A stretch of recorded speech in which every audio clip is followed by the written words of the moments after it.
Hi everyone, I am here with a story, a true story out of our Miracles Do Happen book I got from Guidepost for us. I'll remind you of the cover. See? And this story is called An Angel Baby. It makes me think of a lot of people when I hear that. Because I know a few babies that didn't get to make it in my family. Like my older brother. He only lived 3 days. So he's in heaven. And my sister has, my youngest sister, she has 3 angels, babies in heaven. Several. A lot of different people do. Okay, so let's see what this one is about. An Angel Baby by Paulette Harris. I peeked from the kitchen window as our daughter stumbled down the steps of the school bus. She ran to my outstretched arms and laughed. This is our last day of school. Our little girl graduated from kindergarten to first grade way too soon. Teary-eyed, I laughed back. I'm so proud of you, honey. As we unpacked her stuffed book bag, I didn't know where everything came from. We had cleaned it out every weekend, but this time it contained an old Christmas cookie, a ball of colored yarn, something sticky, and a book. In the pocket, I found a practice paper with a handwritten alphabet and a broken pencil with a chewed eraser. Did I mention a half-eaten apple? Last, but certainly not the least, a cloth scrapbook of her favorite things. Let's sit down and you can show me your book, I said. Mommy, I can't wait to show you my book, she exclaimed. I glued my last photo in it this morning. I hoped it would dry in time to stick. We went through each page, and I was amazed at her ability to understand so many things. Kids are smart. People don't give them enough credit. They are really smart. A flowering blackberry bush was pasted on the first page. We reminisced about berry picking with our friends and bringing the berries home to put into good things to eat. There was a picture of a steaming fruit pie and jars of frozen jam, a Christmas picture of her new doll, and a picture of her daddy. Some of the pictures she cut from magazines, and some she had requested from me in the early spring. There were some from each of our 4 seasons. I recognized all of them except one. She had put a picture of a little boy about her size on the front cover.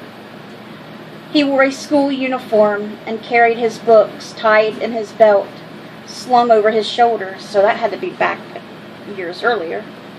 The boy resembled her, fair-skinned with freckles and shook of wild blonde hair and a happy grin. Why, Jennifer, who is this little boy? I asked. She jumped up and faced me. She shook her little finger, put her hands on her hips, and said, Don't you recognize John? You mean you've seen your brother? When did you first see him? Oh, Mom, I've always seen a John a few times. He comes to me when I need help or I'm in trouble.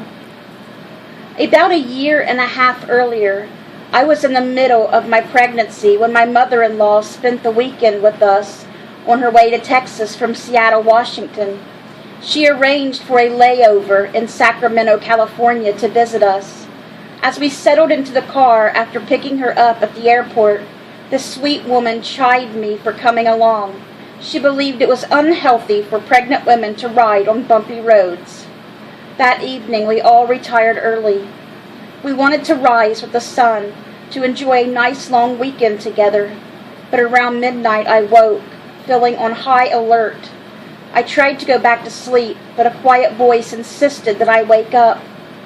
I got up and peeked in on Jennifer.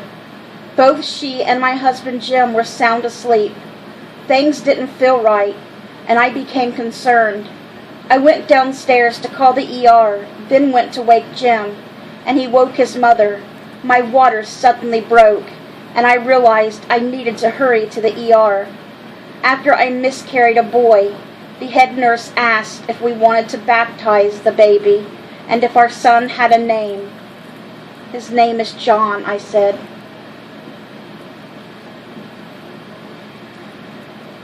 We prayed, cried, and dedicated him to the Lord. The following morning, Jim came into my room. He helped me to the window where I could see Jennifer and his mother outside, since Jennifer wasn't allowed in the room. They waved when they spotted me. A doe stood hidden in the trees and watched the two of them. I pointed in her direction. Jennifer saw and clapped her little hands together in delight. My mother-in-law blew me a kiss.